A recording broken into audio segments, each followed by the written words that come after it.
Well, hello, everybody, and hope everybody has had a great week. And before anybody says anything, I am having a green screen malfunction right now. This is part of what it's like giving a live show. My guest says I'm floating, so I thought that was kind of funny. And so, what I would like to introduce a wonderful guest that's coming on tonight. She and I met last year at a public speakers online summit. She is an inspiration to a great many people. Sometimes I wonder if there's like 50 of her because she does so many amazing things.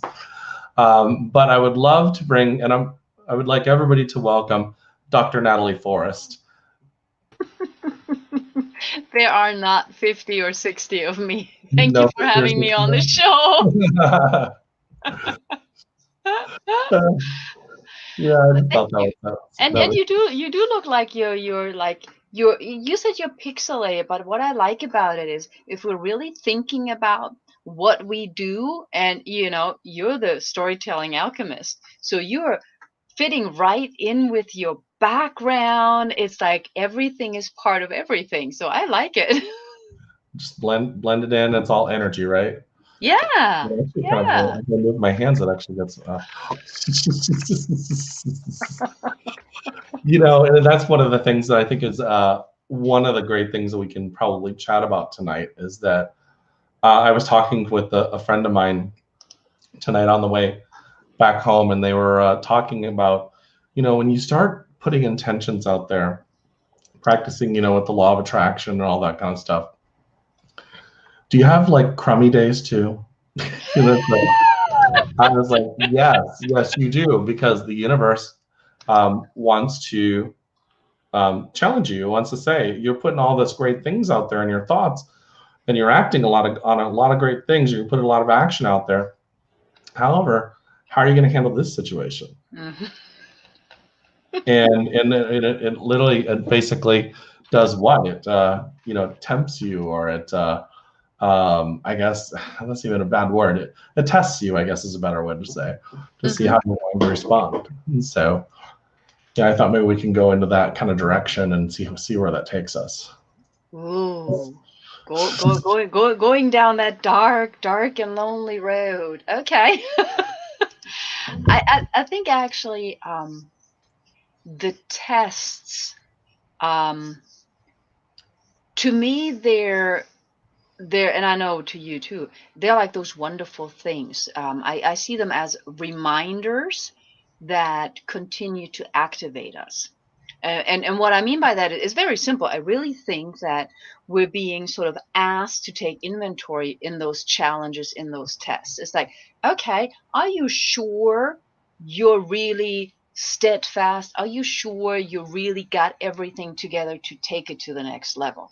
And so I think those, to me, they're always welcome. Maybe not in the moment when I'm in them, because sometimes it really is not fun.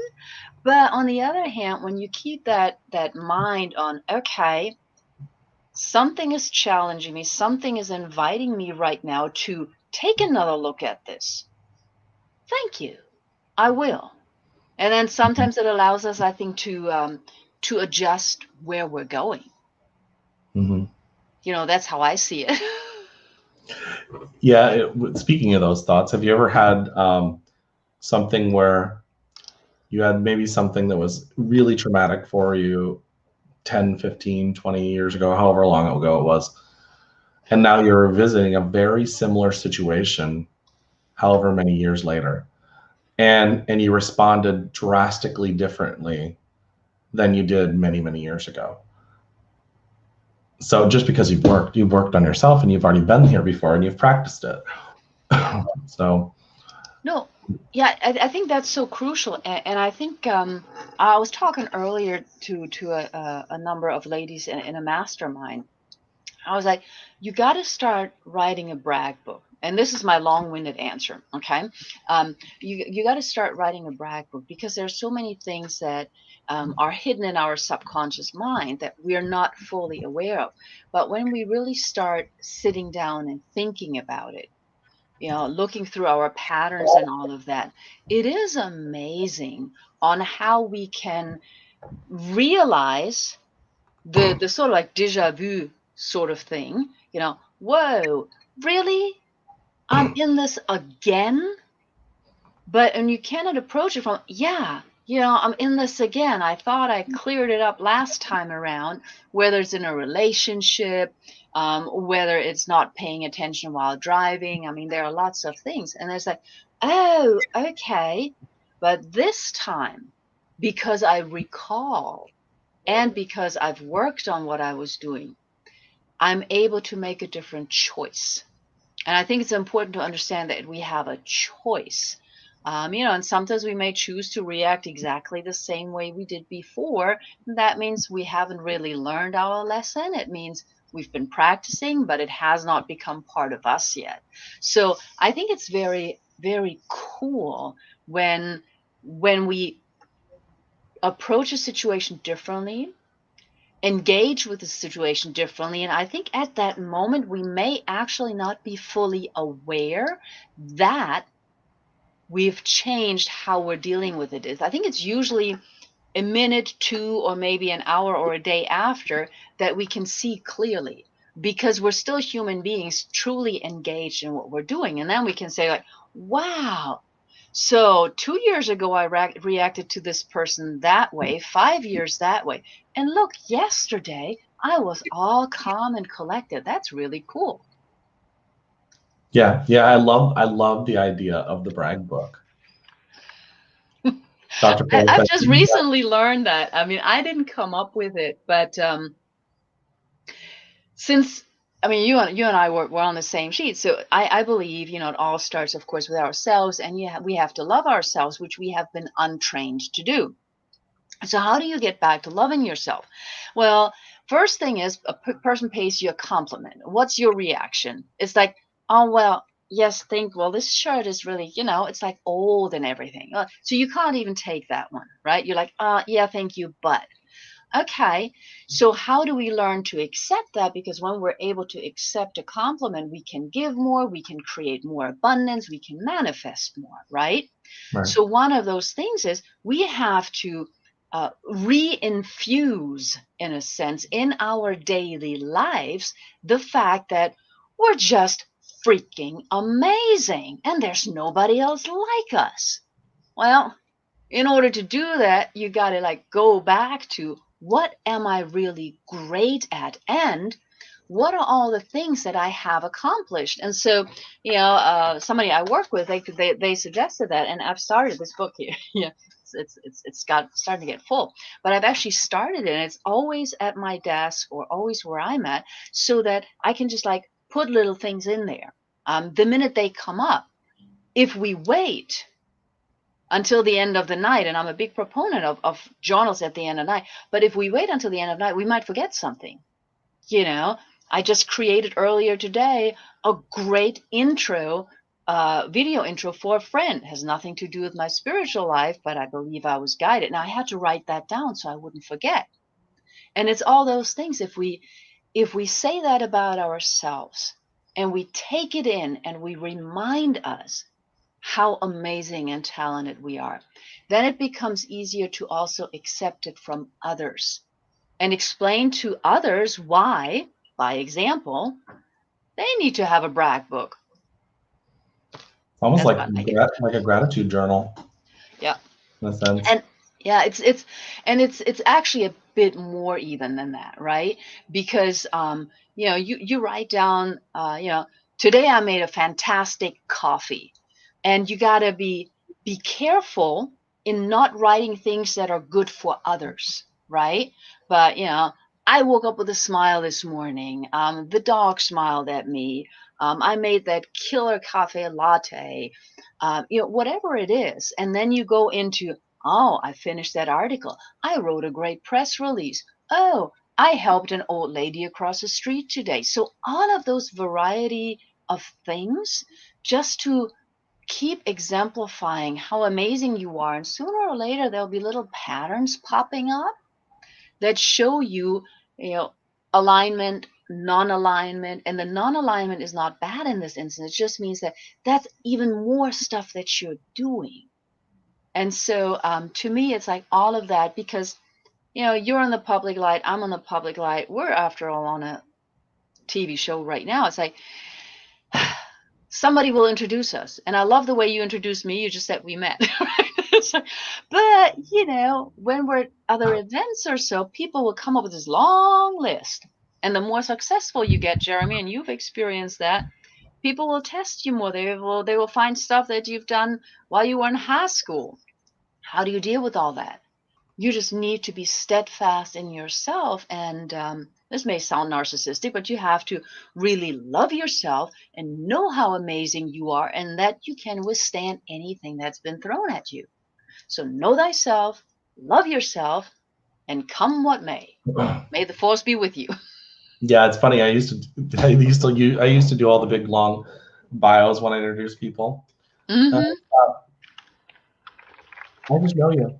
Hey, and we met, and I think they're a great person, and it's one of those things. But I get what you mean. Like I put in the very first chapter of my very first book that I used to be a crystal meth addicted to crystal meth, and I was like, let's just get it right out of the way, and that way nobody can use any of that later on down the road. But more importantly, when you're honest about it, you let people know that, hey, I've been here.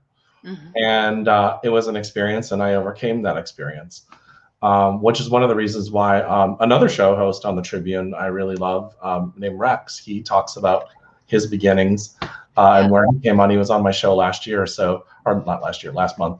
So lots of wonderful, wonderful things that we can come up with just by being honest with ourselves. Mm-hmm. And so, but yeah, when you get out there and you put yourself out there, there's so many people. It's really inspiring to me lately that there's so many people from all ages just putting themselves out there, and raising the frequency or the mood of people.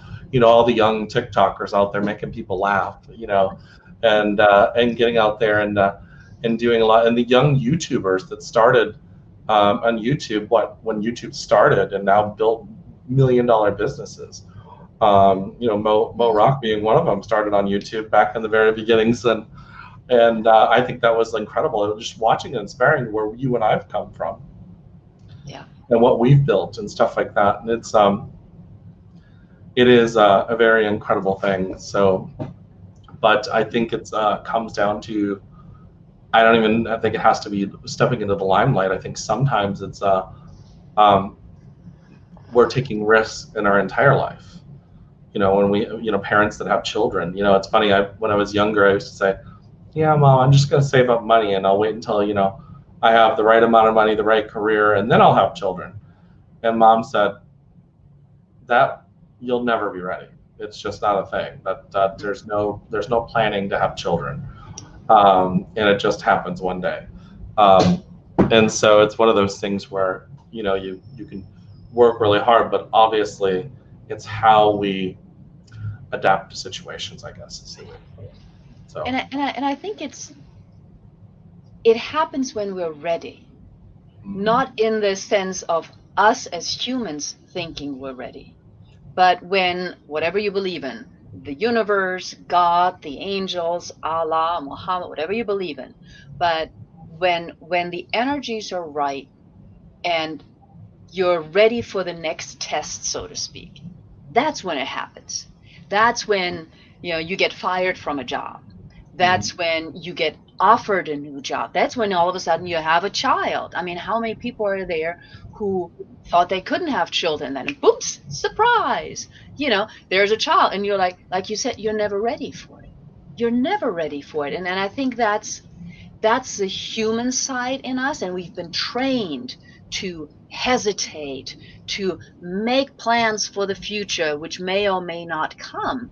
And that's why so many people are, I always like to say that, you've heard me say that, that's why they're surviving. They're not living. It's like, well, in 10 years and in 20 years, and you know what? Who knows? Unless you're a medium and you know the future of yourself, you don't know exactly when you're not going to be here anymore. So you're really betting your current experience on what may or may not happen 20 years down the road, it's like, I'm sorry, not happening. No. Yeah, no, it won't happen. And it's one of those things where um, oh, there, Linda, that's great. Dr. Forrest, you are Thank so you. right to believe that you are amazing, and you will be amazing. And I think that's honestly one of the exercises she mentioned. An exercise I always give people, and just stand in front of the mirror and just say, look in your eyes and say, "I love you," Oh, yes. over and over and over and over and over and over again. Because at first, if you've never done it before, it's gonna be super uncomfortable. And when I first did it, 13, 14 years ago, my eyes would twitch.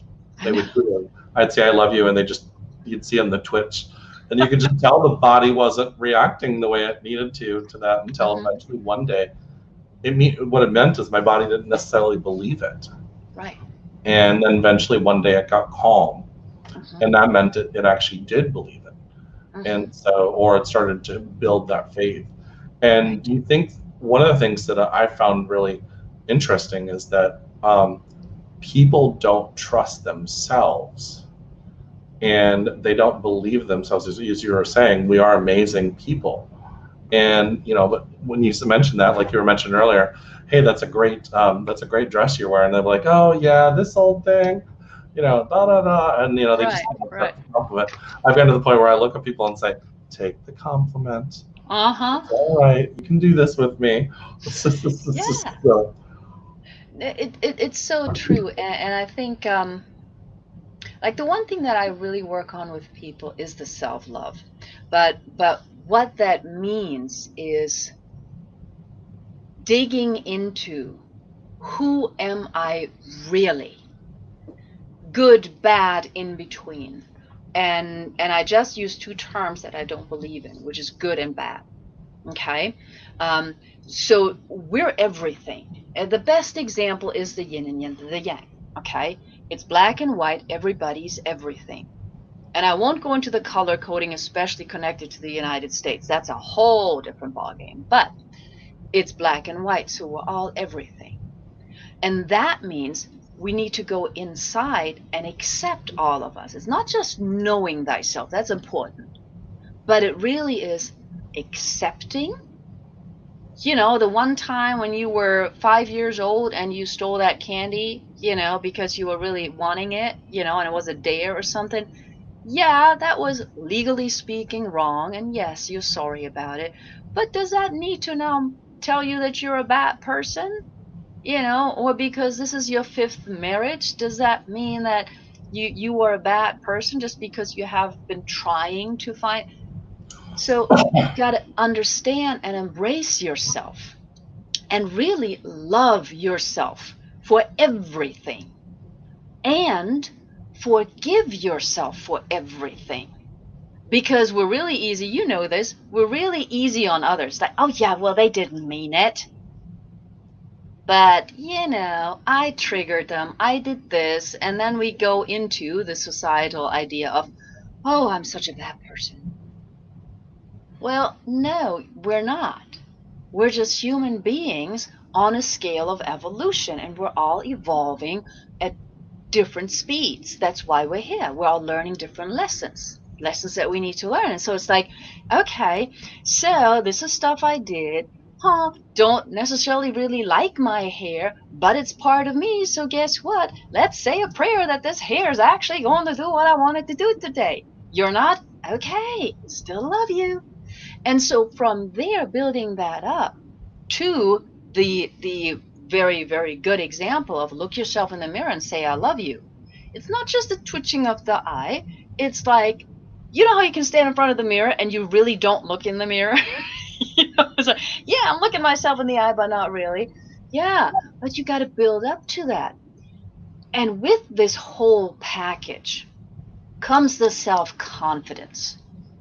And once we have that self-confidence that we know ourselves, we know our gifts, we know our talents, then it's sort of up to, bring it on. Because now it's like, whether you're going to have my house burn, whether you're going to have a hurricane, whether somebody's going to backstab me, I'm still going to be here because I know why I'm here. And I think that's where the trust of self comes in.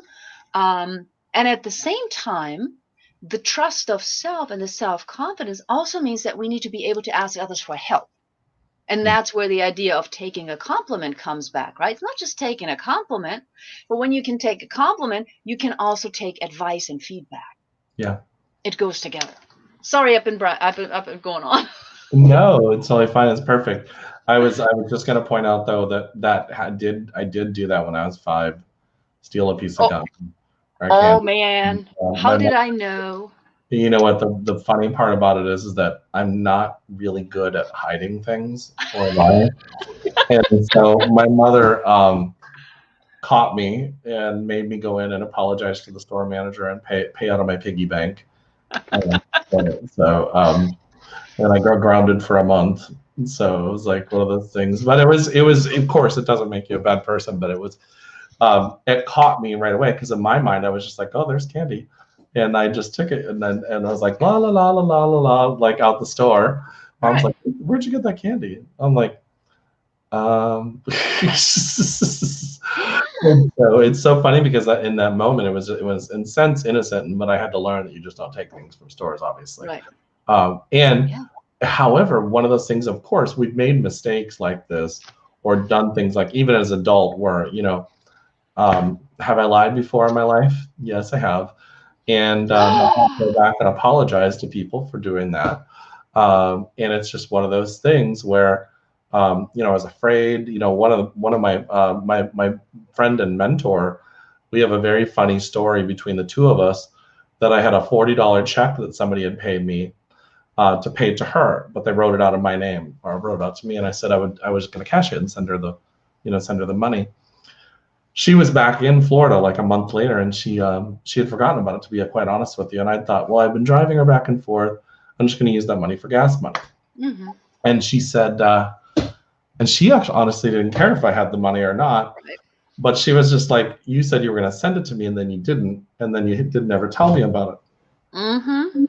And so it was one of those things where she was like, and like you and I work together. So she goes, if we're going to work together, if we're going to have a relationship, a friendship, a business partnership, we have to be able to trust each other and we have to have that open line of communications. And I think that that's one of the things that happens in our world, that in that moment I felt I needed the money for gas because I was taking her back and forth. But if I would have just said, hey, can I have gas money?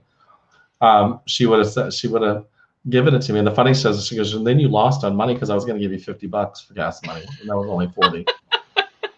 So, and it's funny because where did that come from? It didn't come from being a bad person. It came from fear of confronting something, and for whatever that is that you build in your head, just to say, hey, I need this.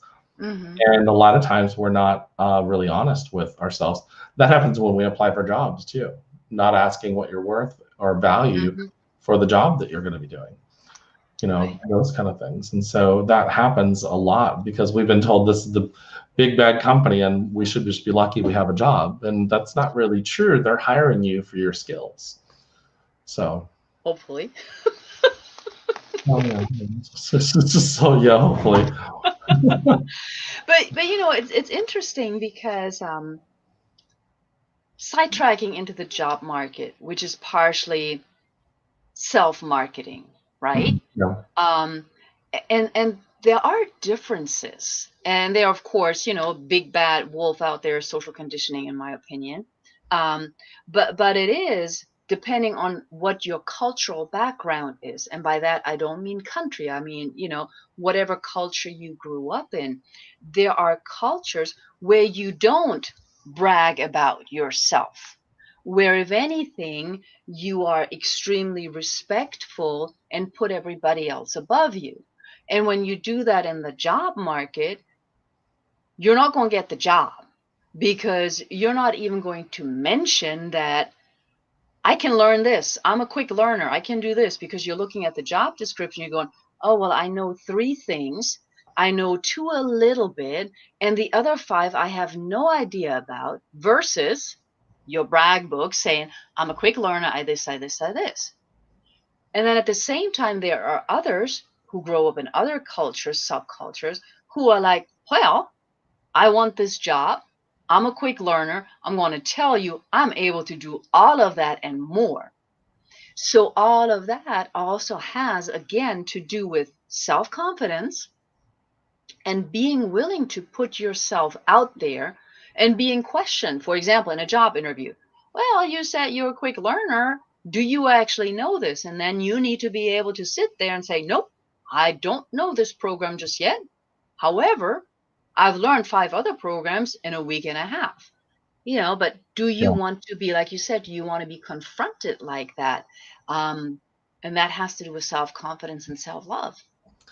I think that's actually an interesting topic because you were born in a different culture, in a different country, and then so what is the difference between the American Western culture in Germany with Oh, that subject? oh. we Yeah, we don't brag about ourselves half as much as you do in the US. And I got like 2 strikes against me, right? Number 1, I'm German. Number 2, I'm a teacher. I mean, like a historian and a college teacher by profession. And we all know how well teachers are paid, right? So it's like you give away everything, including the sink if you can, right? So, well, in Germany, we really the whole resume and CV is so different. And it has changed a little bit, right? Especially in a globalized environment. But it has changed. We are very factual still. And I was thinking about that actually a few weeks ago because I've done so many things, and most of them are voluntary. Executive director here, executive director there, whatever. They're not paid, organized positions that you get some kind of I don't know, letter for on how well you did. You don't. So how in other countries do you verify that? Because they want to see, well, you said you worked there for 5 years, so where is your resignation letter and whatever recommendation you got? Well, I don't, because it was like some kind of volunteer position. So very different approaches there. Verification and fact versus I can do all of this. Yeah, because in the United States, you just have to sell yourself. Yeah. And then that's how I mean, they do some verification, but half Right. the time they don't even do that. They don't even verify your college education. Right. So And it doesn't mean that it's right or wrong. It's just very different. And it's coming closer together now, but it is very different. And it's yeah, I think Buddha, the golden mean would be nice. Verify a bunch of things that you can, but give credit for things that can't be verified. And so I think that's a work in progress right now in a globalized environment. well, and I think too, it's like I remember I was very frustrated when I was younger and people didn't want to hire me because I didn't have experience. And I thought, well, wait a second, how am I supposed to get the experience unless you give me the job? Right. And then I found, for the longest time, when I was 25 years old, I looked like I was 16, until I grew facial hair, and so, yeah, facial hair, and then even if I didn't have the facial hair now, I'm almost 50 years old. People would think I was like in my 30s, and so it's very funny. So what happened is nobody ever took me seriously until. Mm-hmm. I was actually in a job and working hard. I had to put in all the hard work and hours. But Right. what I found or later on in life is it is about your energy and it is about your confidence and it is about, especially applying for jobs here in the States or even, getting out there speaking. Yeah. 13, 14 years ago, I could barely get on a stage, and I'd been a corporate trainer for many, many years. But as I started speaking more, I started getting more confidence calling churches and expos and putting myself out there. And so I'm sure you experienced the same thing. And then it started, your platform starts to build and stuff like that. I think that's another universal law. That's action, right? And so when action starts going out there, there is momentum. And I think there's a misunderstanding too, because I always say, you have to be still inside, and stillness breeds confidence, but people think that stillness means no acting on things. And it actually means direct opposite. You actually are quiet enough to know what to act on. Mm-hmm. And then you continue to move forward. And so it's good stuff. Good stuff. So Well, if I can just for a second, what you said is so important, the inside stillness, right? I talk about calm and clarity, right? Calm clarity leads to confidence in a sense. So if you're calm on the inside, you can make clear decisions. And the clear decisions don't have to be all analytical, but the stillness, the calm inside allows you to look at things, feel things, connect with things without an agenda. You're not jaded at that point. And so from there, you can gain that clarity and thereby that trust in yourself of, no, I'm not going to take that job. No, I'm not going to go speak here. No, I'm not going to go out to dinner with that person. Mhm. But it takes that stillness and um, that cleanliness on the inside, for lack of a better term, that we can be completely still and clean on the inside without an agenda and say, okay, you and I would say this feels right. Yeah. This just feels right. And then once we say it feels right, we got to put the commitment behind it, and we got to not just sit and twiddle our thumbs and go, oh, I wish this was happening. No, now you got to take action, because you've made the decision, you've made the choice. Now back it up, and then the universe will of course assist you. Yeah. Absolutely. There's so many cool things. We could sit here and talk about this for hours. Um, and maybe I should back up and talk a little bit about your bio, just your background. You are a teacher, obviously, but I would also like to put out there that the reason why Dr. Forrest and I met was because of a good friend of ours named Jason Anilak. He was a speaker on my cruise a few years ago, and he asked me to speak at the Public Speakers Association back in November, and I did. And Dr. Forrest happened to be a part of that. And so I met her, and she happens to be the vice president of operations at the Los Angeles Tribune, which is the reason why this show is on the Tribune. So, and she and I have developed a friendship over that time, and really connected during the time. And I think that was almost instantaneously. And we're talking about, well, we're not talking about, I think we're going to do it, do a retreat in Spain. And so I'm really excited about that. And lots of cool things have come around that just since we started talking about that. Like, you've made some really cool contacts with that. So we'll just put it out there right now. We don't have any other details other than that, but I just thought I'd put it out there. And with that being said, is there any projects that you're working on right now that you'd like to talk about? I mean, I know you're in the middle of a lot of change right now in your life, but Well, I don't think any new projects in that sense. I think, well, you're part of building out the LA Tribune TV network. Um, we are also creating a publishing house for the Los Angeles Tribune, and even though I don't own the Tribune, it's such a with Mo Rock, and you've met him. It's a movement, and it's a global movement, and that's what I've always believed in. So that's pretty big for me. I'm a part of another big organization, which is the Women's Information Network. And we're creating more stuff there. And then, of course, my own practice, my own mentoring that I'm really honing in on now, to be more redirected towards the spiritual and the mental. Because, as you know, I've done the other stuff. I've done the business coaching. I've done all that, and so I'm really excited about that. To lean back into that, but mostly I'm really the main project I've started to work on is the Spain retreat. So It's funny that you bring it up. But the other one, of course, is you have another retreat coming up in November this year.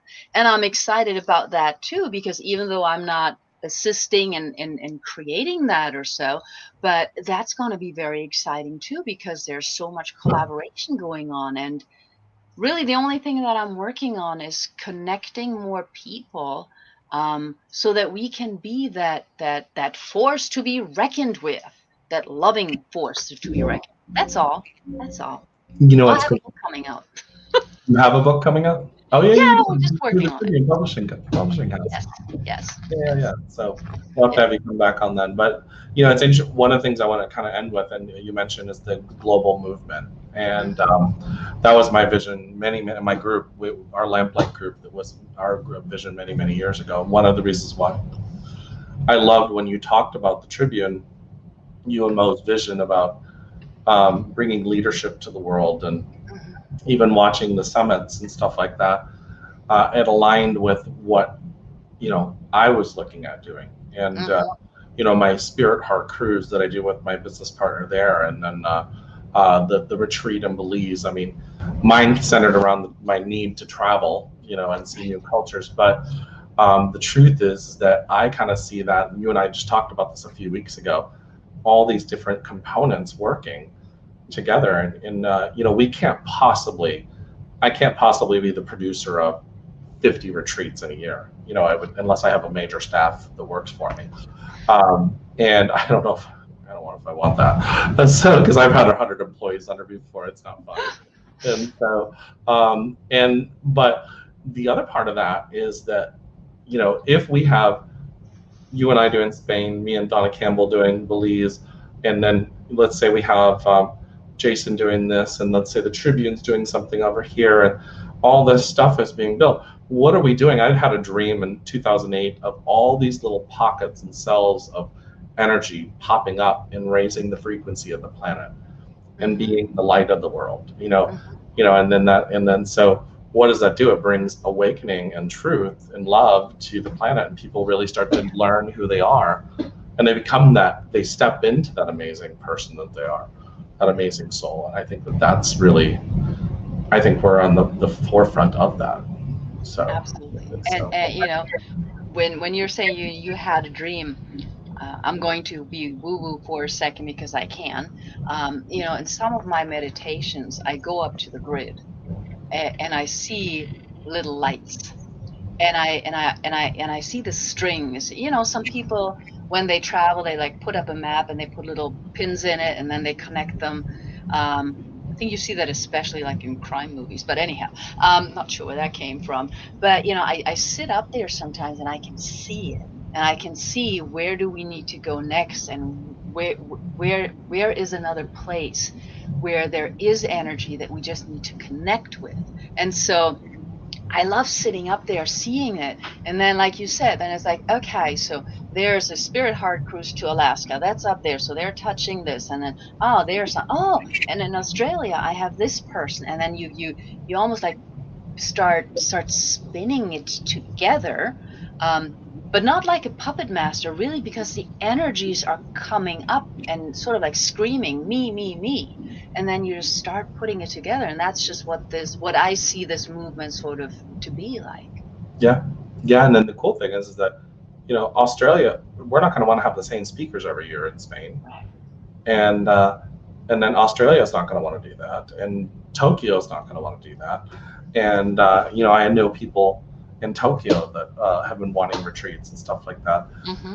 And so it's one of those things where we'll start moving around the planet. And so, I think the major difference is not putting down any group, because I think that companies like Hay House and Dolores Mm-hmm. Cannon's company, and many other companies, they were on the forefront of Yeah. something, and they really revolutionized us and brought us to another level. But what I think is really cool is there's many new leaders, because I consider you and I kind of the young leaders coming in, although we don't feel like that sometimes. But like in comparison to like a Wayne Dyer or Mm-hmm. those, they're in their 80s, 70s and 80s, and they've been doing this for a while.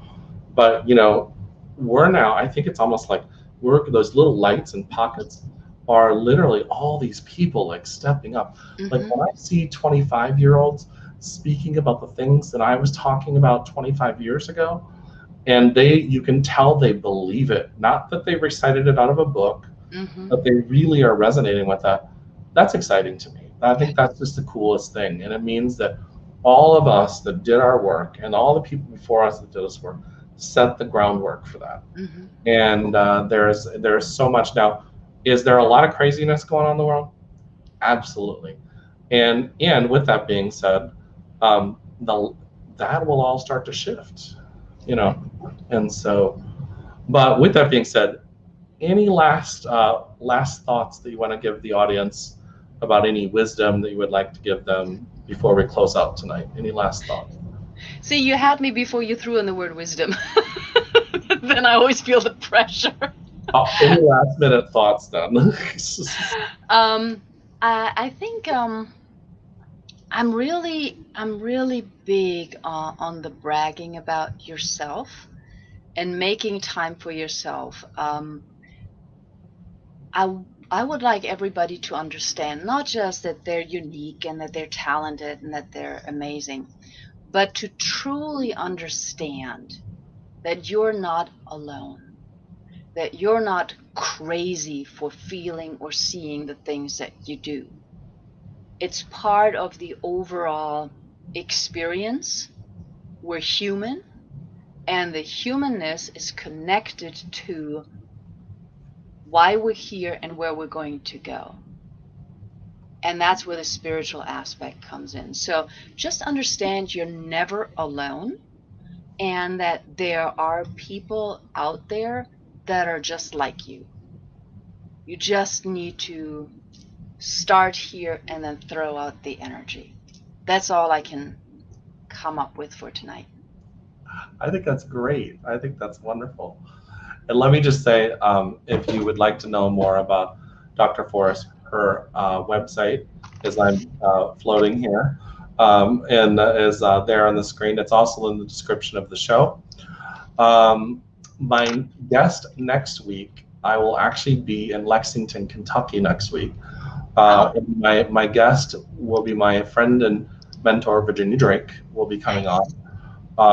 And then later on in the month, I will have Les Jensen on, and you guys will enjoy him. So that a lot of great content coming up. And so every week at 10 o'clock Eastern Time, we'll be here live and then on demand on the LA Tribune TV on Roku. And so much love, everybody, and thanks for watching. thank you.